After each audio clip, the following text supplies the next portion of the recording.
5월 8일 토요일 잠언 4장 1절로 9절 말씀. 아들들아, 아비의 훈계를 들으며 명철을 얻기에 주의하라. 내가 선한 도리를 너희에게 전하노니 내 법을 떠나지 말라. 나도 내 아버지에게 아들이었으며 내 어머니 보기에 유약한 외아들이었노라. 아버지가 내게 가르쳐 이르기를 내 말을 네 마음에 두라. 내 명령을 지키라. 그리하면 살리라. 지혜를 얻으며 명철을 얻으라. 내 입의 말을 잊지 말며 어기지 말라. 지혜를 버리지 말라. 그가 너를 보호하리라. 그를 사랑하라. 그가 너를 지키리라. 지혜가 제일이니 지혜를 얻으라. 내가 얻은 모든 것을 가지고 명철을 얻을지니라. 그를 높이라. 그리하면 그가 너를 높이 들리라. 만일 그를 품으면 그가 너를 영화롭게 하리라. 그가 아름다운 관을 내 머리에 두겠고 영화로운 면류관을 내게 주리라 하셨느니라. 아멘. 지혜가 너를 높이리라. 아버지가 자신의 아버지에게 물려받은 교훈을 아들에게 전해줍니다. 그것은 지혜를 사랑하고 지키면 그 지혜가 너를 보호하고 영화롭게 해준다는 것입니다. 우리에게 주시는 교훈은 무엇입니까? 아버지가 스승이 되어 자녀에게 지혜를 가르칩니다. 아버지는 하나님의 뜻을 전달하는 첫 통로입니다. 학교의 교과 과정은 그 사회가 요구하는 인적 자원을 만들어내는 과정이지만 그것을 좀 더 탁월하게 수행하는 것이 하나님 나라에 합당한 사람이 되게 하는 것은 아닙니다. 따라서 가정에서의 신앙교육이 없다면 내 자녀는 영적인 죽음에 방치될 것입니다.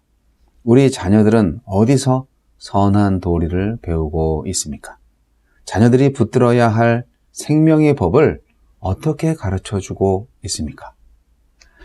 아버지가 전하는 지혜는 책에서 배운 것이 아닙니다. 한때 그도 어리고 젊은 시절이 있었고 그의 부모에게서 지혜를 배워 여기까지 지혜가 이끄는 축복의 삶을 살아왔습니다. 그래서 자식에게 어떤 삶이 생명이 되는지를 분명히 말해줄 수 있습니다. 내 말, 내 명령은 단지 아버지의 사견이 아니라 대대로 이어져 온 하나님의 말씀, 곧 지혜입니다. 이 지혜를 주는 교회와 가정, 이 지혜의 언어를 가진 부모가 되게 해달라고 구합시다. 아버지는 지혜를 행한 태도와 그 유익을 설명합니다. 지혜와 명철을 얻고 사랑하며 절대 버리지 말라고 합니다. 내가 지혜를 붙들면 나중에는 그 지혜가 나를 붙들어 줄 것입니다. 내가 지혜를 사랑하고 지키면 그 지혜가 나를 지켜줄 것입니다. 지혜는 내가 버려야 할 것과 취해야 할 것을 온몸으로 체득하게 해줍니다. 참된 신앙교육은 가치 있는 것을 위해서 덜 가치 있는 것을 내려놓으라고 가르치는 것입니다. 부모가 먼저 이것을 삶으로 보여줘야 합니다. 지혜를 위해 희생하고 스스로 고난을 취하는 것을 우리 자녀가 보았습니까? 여인을 사랑하고 존귀하게 여기듯 지혜를 대하면 지혜도 신부가 신랑을 단장하듯 우리를 존귀하게 하고 영화롭게 하며 아름다운 면류관을 씌워줄 것입니다. 자신을 제일로 여기는 자를 제일로 섬겨주는 신부처럼 지혜도 우리를 제일로 여겨줄 것입니다. 그러니 집안과 학벌과 소유로 우리를 단장하려는 이 세상을 품에 안은 채 거짓 만족에 취해 살지 않아야 합니다. 주여, 지혜를 얻고 지혜를 품고 지혜를 지키며 사랑하는 부모로 자녀를 양육하게 하소서. 지혜를 사랑하는 부모로 자녀를 양육하게 하소서.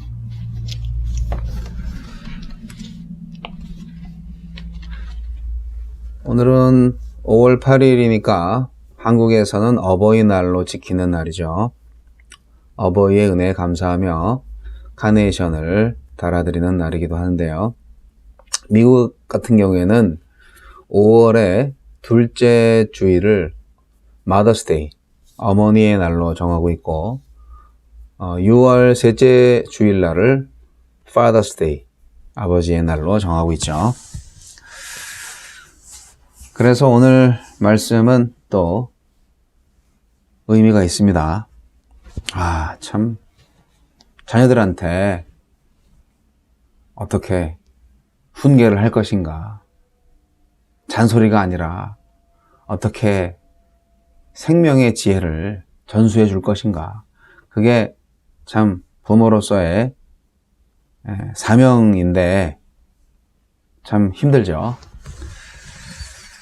여하튼 잠언서는 오늘 우리에게 말하고 있습니다. 대를 이어서 전하라.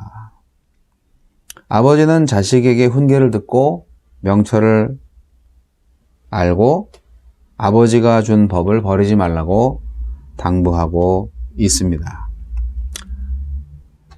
솔로몬의 아버지가 누구였죠? 다윗이었죠. 네. 다윗에게 받은 훈계, 지혜를 솔로몬이 자기 아들에게 또 전달하고자 하는 것입니다. 지혜가 아주 인격적으로 계속 나오고 있습니다.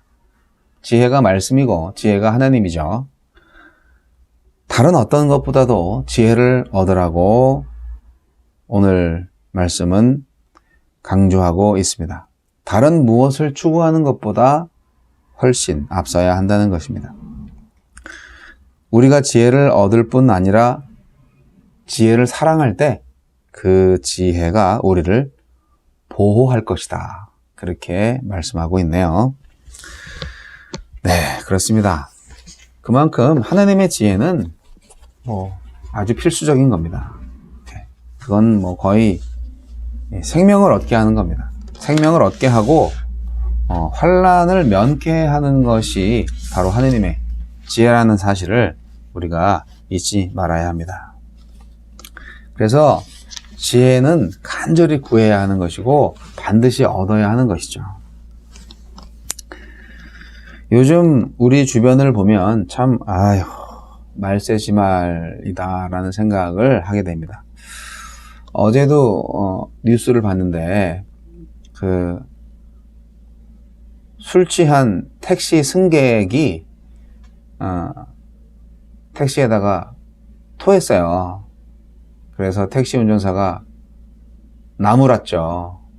그랬더니 화가 나서 택시 운전사가 60대 노인이었는데 이 20대 청년이요 막 패는 거예요. 끌어내서 실신하다시피 막 패는 거예요. 주변에 있는 사람들이 신고해서 경찰차가 출동을 했는데 경찰이 왔어도 계속 패는 거예요. 경찰한테 침도 뱉고 그 사람 구속됐는데요. 참 너무 무서운 세상이죠. 네. 학교에서 선생님과 학생들 사이가 정말 사제지간의 예절과 정을 나누는 관계가 계속 유지되고 있나요?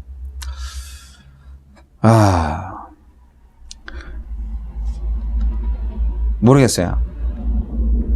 선생님들은 그냥 지식을 전달하는 그런 인간 매체? 그렇게 전락하지 않았나 생각이 들고, 또 학생들은 학생들대로 선생님이 스승의 도리를 저버렸다.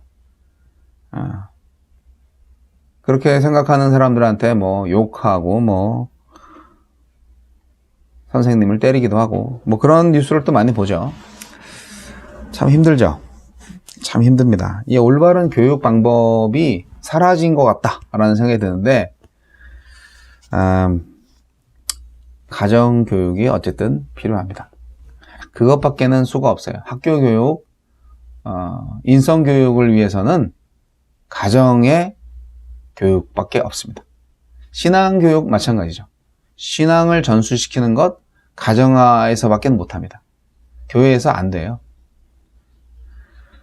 여러분, 그러면 어떻게 전달할 것인가?